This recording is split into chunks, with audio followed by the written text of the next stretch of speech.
La BPI, concrètement, ça appartient à qui?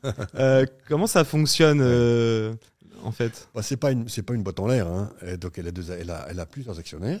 On a deux gros qui sont la Caisse des dépôts et consignations qui a 49%, l'État qui a 49%, et le petit chouïa qui manque entre les deux, là, il appartient aux banques françaises, BNP, AXA, Société Générale, etc.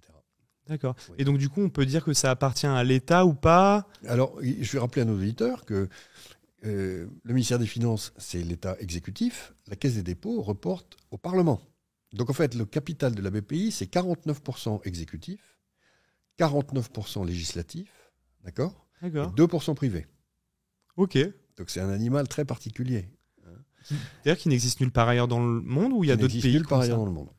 Et comment ça se fait que la France, du coup, on ait eu cette L'idée idée géniale de créer la BPI? géniale. Aucun autre pays l'a fait. Mais non, mais parce que l'idée géniale, elle est venue des faits stratégiques qu'il a fallu corriger.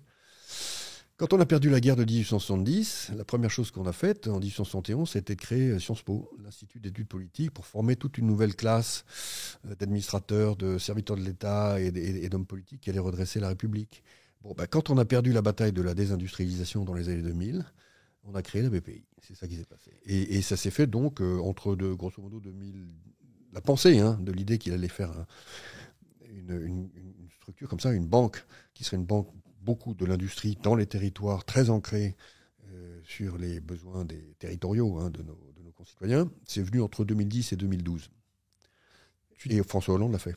Tu disais dans un podcast que en 1982, je crois, c'est la date que tu avais donnée, on a assisté à une désindustrialisation de la France et qu'au même moment, on avait voté les 5 semaines de congés payés.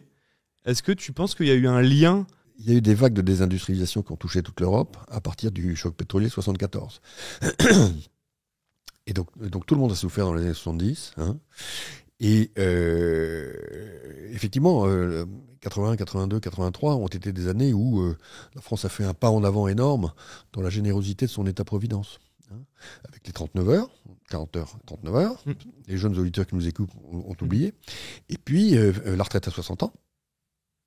Et la 5e semaine de congé payé. Tout ça, ça fait de la quantité de travail en moins. Donc en fait, de la compétitivité en moins, incontestablement. Donc ça a été dur à l'époque à avaler pour un certain nombre de PME. Ensuite, on a eu toutes sortes de difficultés dans les années 80, et puis c'est remonté. Ça s'est stabilisé dans les années 90 avec la politique dite du Francfort, qui était une politique de compétitivité et qui a connu un certain succès, puisqu'on a retrouvé un excédent commercial, et en particulier sur l'Allemagne.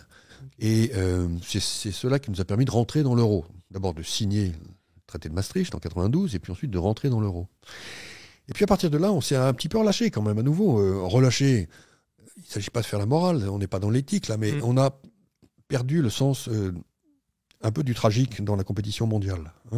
Et donc on a cru qu'en fait on allait pouvoir tout faire en même temps. C'est-à-dire accepter la Chine dans l'OMC et en même temps faire les 35 heures.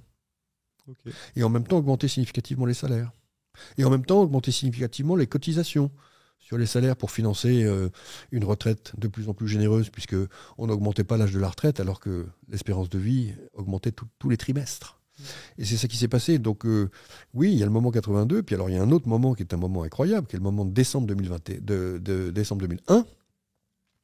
Donc exactement 20 ans plus tard, où le 15 décembre 2001, la Chine rentre dans l'OMC, et le 1er janvier 2002, la France passe aux 35 heures.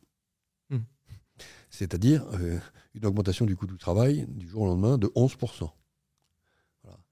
Et donc ça, c'est des erreurs de perception, de lecture du champ de bataille, qui sont terribles. Ensuite, on les paye très cher et très longtemps. Et en contrepartie, du coup, il y a la BPI qui arrive un petit peu aussi en chevalier blanc aussi pour justement financer plein de pépites, réindustrialiser certaines industries. En fait, la BPI a joué un rôle important du coup dans tout ça. Mais il aurait fallu faire la BPI en 2002, à ce moment-là.